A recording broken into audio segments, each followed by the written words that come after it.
अलग अलग तरह की बंदूकों का अलग अलग तरह का मैकेनिज्म होता है, पर सभी बंदूकें एक ही बेसिक प्रिंसिपल पर काम करती हैं। फुल्ली ऑटोमेटिक बंदूकों से अलग, जो कि लगातार फायर कर सकती हैं, सेमी ऑटोमेटिक बंदूकें एक बार ट्रिगर दबाने पर एक ही राउंड फायर करती हैं। यह एक 9mm सेमी ऑटोमेटिक पिस्तौल है। इस वीडियो में हम देखेंगे कि सेमी ऑटोमेटिक हैंडगन्स और पिस्तौलें कैसे काम करती हैं। यह एक कारतूस या कार्ट्रिज है। इसे मैगजीन में लोड किया जाता है, जिसमें स्प्रिंग और फॉलोअर इस पर दबाव बनाए रखते हैं।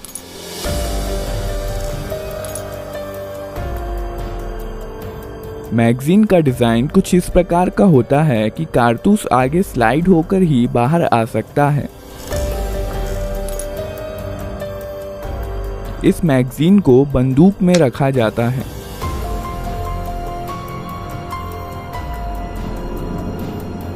यहाँ पर बंदूक के अंदर के महत्वपूर्ण पार्ट्स दिखाए गए हैं।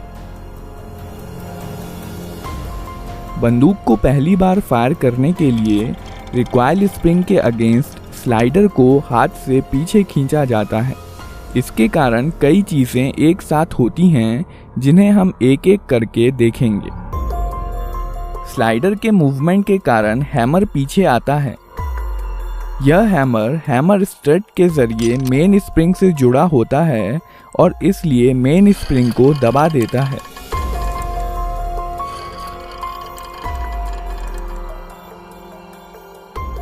यह सीयर है। यह हैमर के मूवमेंट को कंट्रोल करता है। जब स्लाइडर पीछे जाता है, तब सीयर लीफ स्प्रिंग के दबाव में हैमर के साथ एंगेज हो जाता है और हैमर को वापस जाने से रोकता है। जब स्लाइडर को छोड़ दिया जाता है, तब रिकॉइल स्प्रिंग के कारण स्लाइडर अपनी पहले वाली स्थिति में चला जाता है, जबकि हैमर सीयर के कारण अपनी स्थिति में बना रहता है। इस प्रक्रिया को कॉकिंग कहते हैं। जब स्लाइडर पीछे आता है, तो इस पर बने प्रोजेक्शन बैरल को पीछे की ओर धकेलते हैं, जिसके कारण बैरल कुछ नीचे हो जाता है और इसलिए अब इसमें कारतूस आसानी से भरा जा सकता है।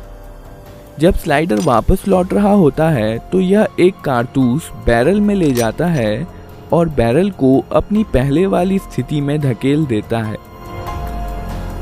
कारतूस का पिछला हिस्सा एक्सट्रैक्टर में फंस जाता है, जो कि स्लाइडर से जुड़ा होता है। पिस्तौल अब फायर करने के लिए तैयार है।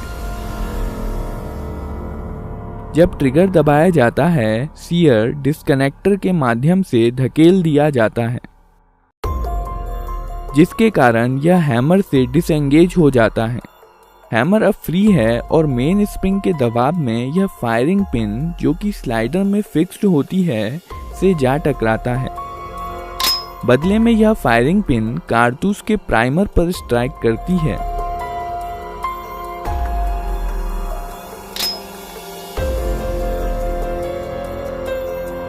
प्राइमर में इम्पैक्ट सेंसिटिव एक्सप्लोजिव होता है, जो फायरिंग पिन के टकराने की वजह से जल जाता है।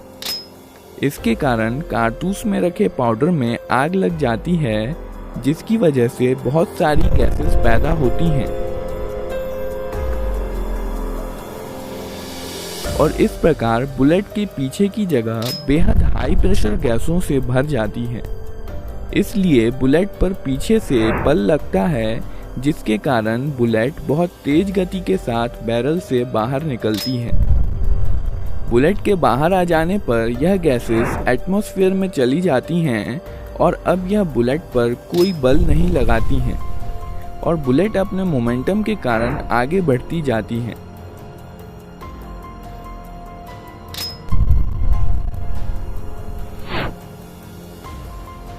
बैरल में कुछ लकीरें और खांचे बने होते हैं, जो आगे बढ़ते समय बुलेट को स्थिरता के लिए घुमा देते हैं। यह गैसें बंदूक पर भी समान और विपरीत बल लगाती हैं, पर चूंकि बंदूक काफ़ी भारी होती है, इसलिए इसका एक्सेलरेशन बुलेट के मुकाबले काफ़ी कम होता है और इसलिए यह पीछे की तरफ ज़्यादा गति प्राप्त नहीं कर पाती। विस्फोट की कुछ एनर्जी स्लाइडर को पीछे धकेलने में इस्तेमाल हो जाती है। केस या खोखा स्लाइडर के साथ पीछे आता है और इजेक्टर की मदद से बाहर निकाल दिया जाता है।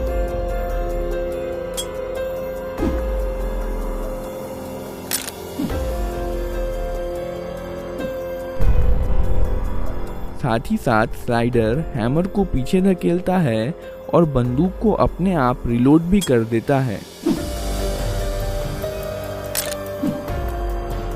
और अब बंदूक अगला राउंड फायर करने के लिए तैयार है। ट्रिगर दबाने पर सीधे सीयर पर धक्का नहीं लगता है, सीयर डिस्कनेक्टर की मदद से धकेला जाता है। जब स्लाइडर पीछे की तरफ जाता है तो इस पर बने स्लॉट की मदद से यह डिस्कनेक्टर को नीचे की तरफ खिसका देता है।